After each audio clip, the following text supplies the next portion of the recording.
Hello everyone, my name is Chris Clamp and welcome to my studio. So I'm an artist who primarily focuses on oil painting, and in my channel I share information with you to help empower you to be a better artist. I have also worked in and worked with the commercial art gallery world for decades, and I want to share information with you that I learned to help you grow your art business. If you've been following me in my most recent videos, then you have been with me while we discussed how to properly use photographs in your painting studio. As a brief recap, a client has commissioned me to create 2 paintings, and the 2 paintings are going to be installed stacked in their home. Therefore, the 2 paintings need to work together as a pair. Not necessarily a diptych, but they need to relate very closely.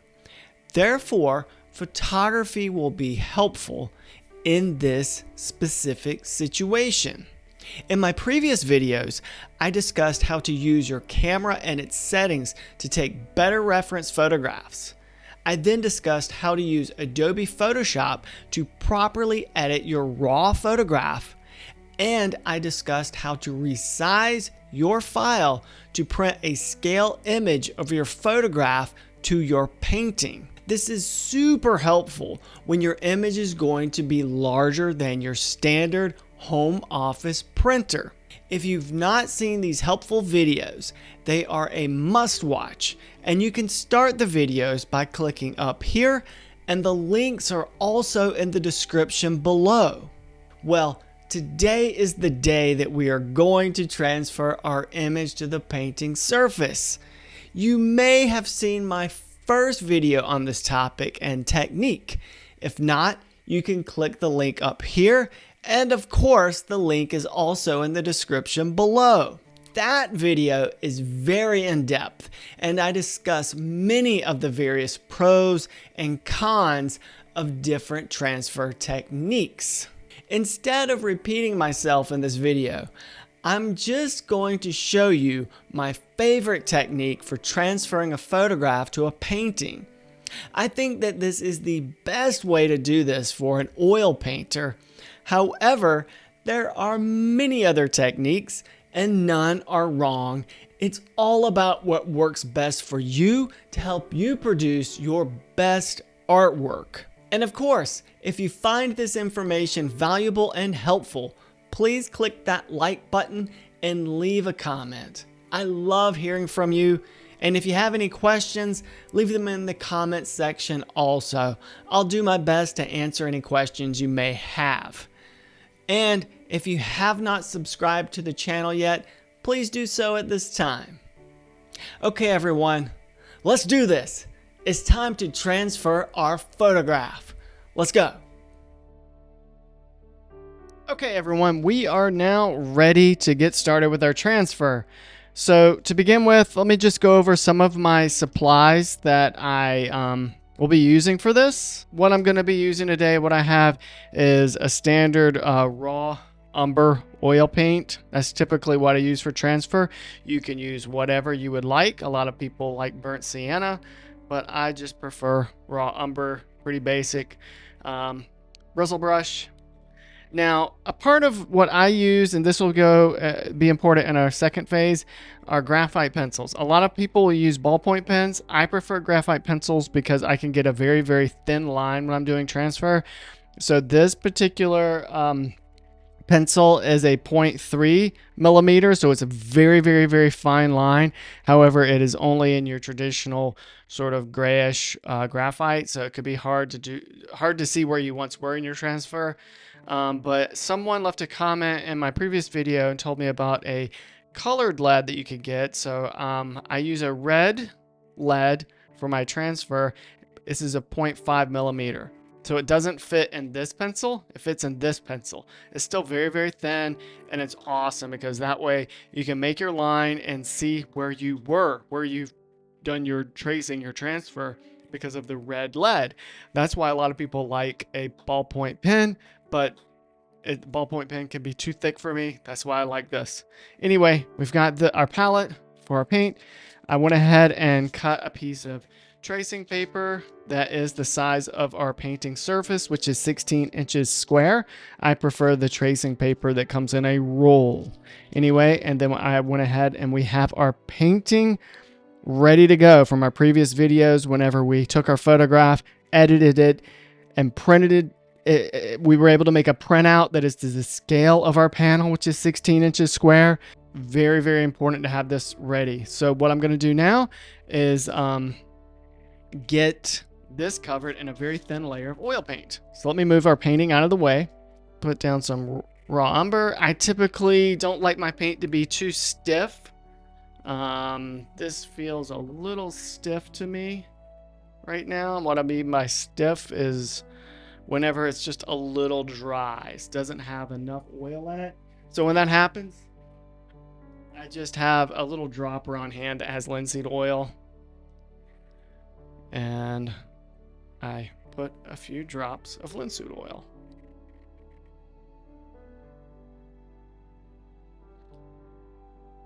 Does not take much. Palette knife, and we'll just mix that up.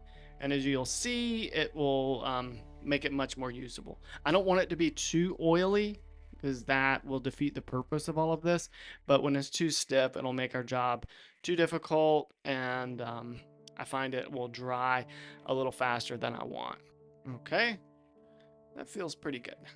Like I said, I've got our transfer paper here we're going to use, and we're going to put a very thin layer of oil paint on this. Now, I like mine to be the same size of my panel when possible, so that way I don't have to move it around a lot, but sometimes I'll make it smaller and we'll move it around as I need. But in this case, easy enough to cut a piece, the 16 inches square, from my roll of tracing paper.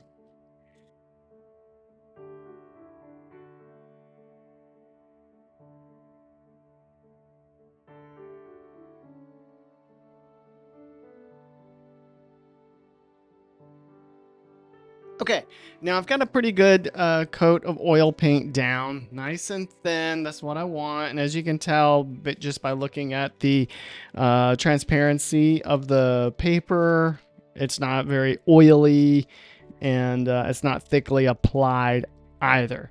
Now, what I do is I then use a paper towel in my studio. These are your standard shop cloths.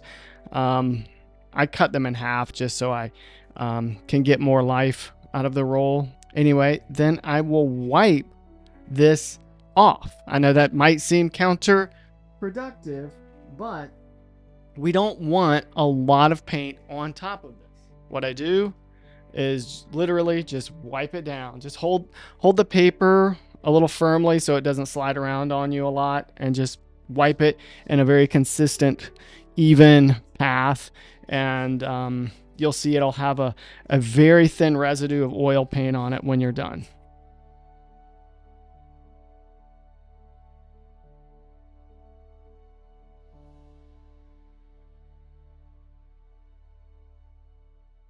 There.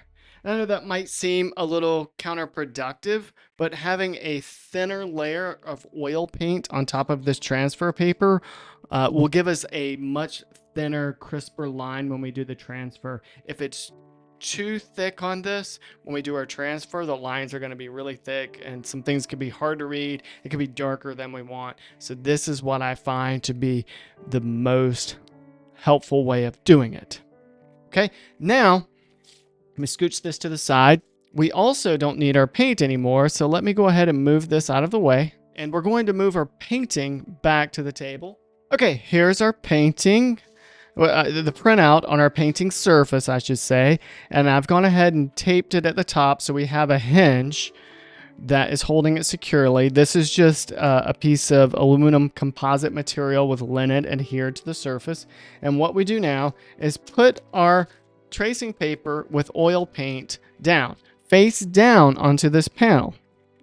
Don't worry, it's not going to transfer to the surface at this time. Even though you might think it will, it's not. It needs the pressure to actually transfer the paint to the surface.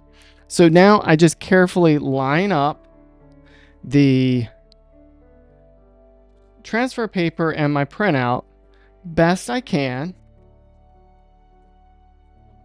and tape it down securely. I had some pieces of tape handy. I might grab a few other pieces just to make sure that that is held securely in place. It's helpful to give yourself a hinge on your tape just by folding it over. So that way when you go to remove this, it's a lot easier. It'll save yourself some time and frustration.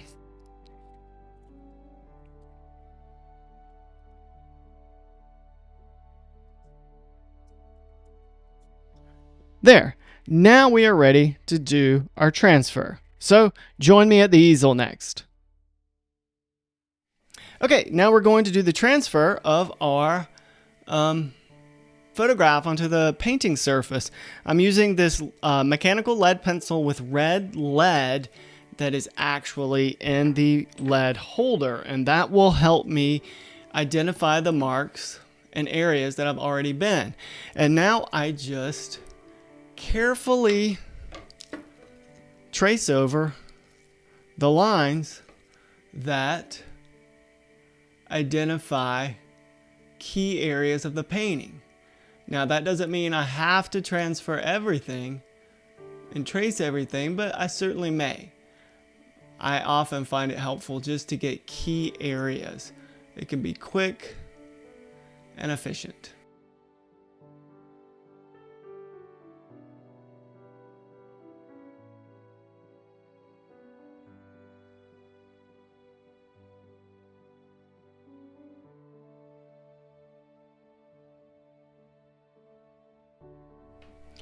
Okay, we have now finished our transfer, and just by looking at the reflection of the red lead in the light, everything seems pretty covered. All the information that I need is taken care of. So now we can take a peek and see how it turned out.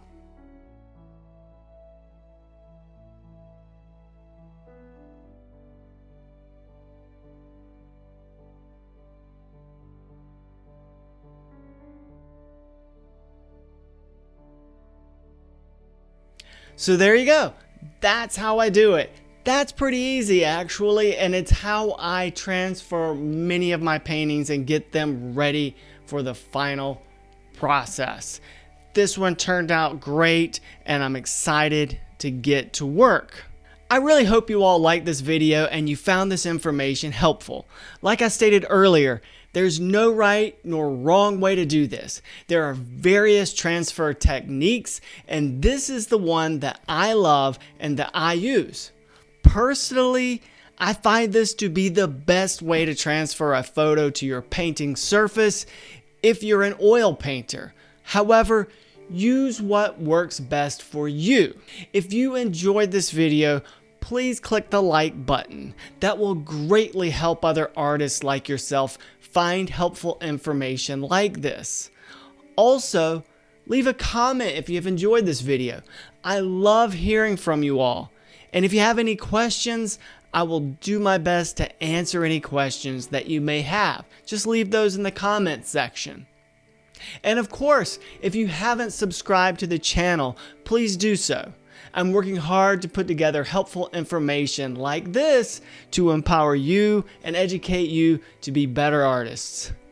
And please share this information with your art friends. It's so exciting to see this community grow, and I have you all to thank for that. And remember, when one of us grows, we all grow together. Thank you, everyone. Happy painting. Thank you.